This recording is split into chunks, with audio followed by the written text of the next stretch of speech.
So, in this car talk, let's go ahead and talk about building some partnerships. So, in my time of teaching, I've had plenty of partnerships with outside organizations above and beyond my classroom. And this is ranged from NASA organization, JPL, different branches of NASA. This has been UCI pharmacology students, UCI students in general. This has been with other colleges. I mean, honestly, the list goes on in terms of like partnerships that I've had or engaged with. And the reality of the fact is, you just sort of have to understand is that being a teacher and having students, people want to work with you.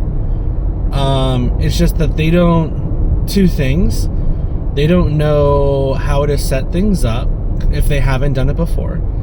And then they have trouble getting through your bureaucracy. Okay? Which sort of leads to the situation where if there is outreach programs, those are fairly easy. The only bureaucracy you really have to work through is just simply establishing the transportation, typically, in the release forms for students. And the thing is, that's if you're going off campus. And then if it's going on campus, the bureaucracy could be as much as having them go through your system for background checks or whatever it might be to come to campus to do events. And then if it's virtual, really there's no real limitations, like if it's online. And then I'll tell you, if it's in person but after hours and the school's open, there's also tends to be a loophole where it's sort of okay also, or maybe not, but you can get away with it with no repercussions. So I think the first thing is understand like what the context of your partnership is going to be. Is it going to be in person? Is it going to be virtual? Is it going to be at their site, your site, a mix of the two? And then understanding or having a game plan to overcome those, and then having a supportive administration to sign off on those things, or having enough compelling things, I guess, to get through the bureaucracy. What I've always found better to do is to have everything lined up and plan it out, and then ask for permission, then get told no, and then just keep asking around until you do get a yes, or asking different ways until you do get a yes, versus just taking the first no because it's the least amount of work. Because the easiest thing to do in any situation is to tell someone no, but if they have compelling evidence, they have everything lined up, they have everything scheduled, regardless of how chaotic, administrators, things are or will be, they're more compelled to say yes. So, and then if they won't, you'll be able to find out what their yes is. You may hear like, okay, yes, I can give you a sub day, or yes, I can give you time off, or yes, I can give you this, but I can't give you this. And that's where you start to realize like what your limitations are. Like, yes, I can give you the day off and you can take all the kids on the field trip, but we're not going to be able to pay for a bus for you. And that's where you can bounce with the organization you're working with or company you're working with and see if they can supplement some of it, or you can see about getting sponsors to supplement in between. Does this sound like a lot of work? I mean, probably, but does it have to be? No.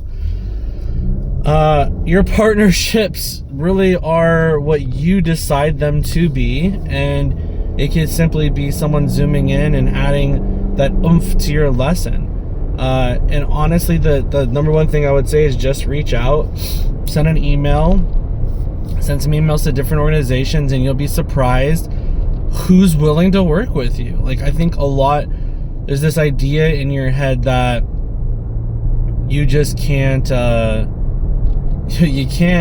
you're not going to be able to get people to work with you, etc. But the reality of the fact is that a lot of these companies have time built into their schedules to give out to community service, or a will release the employees for community service, or they have structures or they're willing to open up and do things for you and your students. And really, at the end of the day, it's going to be a matter of you just taking the initiative and doing it. And it's one of those things where, honestly, the percentage of no's you get is very few. And just like I told you, there's different stages of involvement and collaboration. You can always start high and then work your way low. Hey, I'd love to take my students to your campus and tour your facility. Is that something we can do? No. Okay, well, I'd love it if you could come to my campus and present to my classes. No. Okay, I wonder if you can do a Zoom session. Sweet. You'll probably get yes to the Zoom sessions every single time.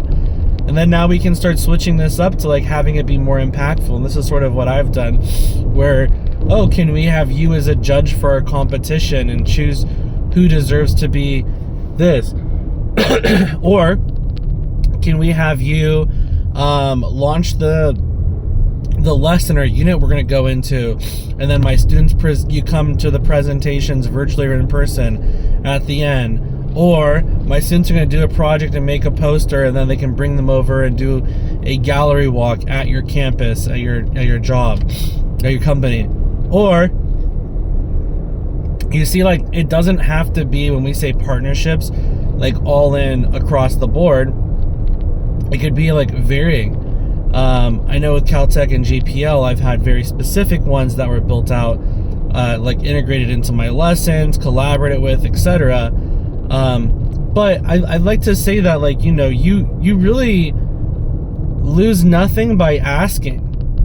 And then if you just do it and you get it done, that's the hardest part. And I feel like as long as you're willing to put the extra time into it, you'll get some really amazing partnerships and outcomes, I feel. So be bold. Find those organizations that you'd like to work with that are influential to you.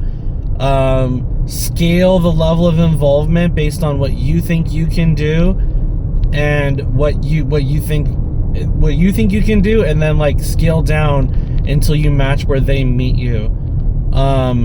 Sometimes they'll have funding and be willing to pay for stuff. Be bold. That's all. Really, at the end of the day, be bold, and then communicate, and then just set things up. And then, you're going to have to be responsible for setting up the field trip, collecting permission slips, recruitment. But at the end of the day, I found it's worth it, and it makes just everything else you do that much more impactful. If you have questions regarding this, feel free to reach out. Let me know. But I'll tell you, you can, as a teacher, you have a lot of opportunities out there that are up for the grabs. There's a lot of programs that are underutilized, and you definitely should advocate for yourself and your students if you can build the time in to do it. That was a big component of me teaching that made my job fun. I got to tell my students we're working with a CalTech PhD astronomy program, and we're doing research with them. Sounds pretty cool. So if you have questions, thoughts, definitely post them as a comment. And as always, like and subscribe if you would like more information like this. I am slowly going through all the years of me teaching, and just sort of, I think these Cartalks are becoming a debrief for some of the cool stuff that happened, and the advice that I've been sharing with student teachers for the last 7 years, and it really walk them through. So take care.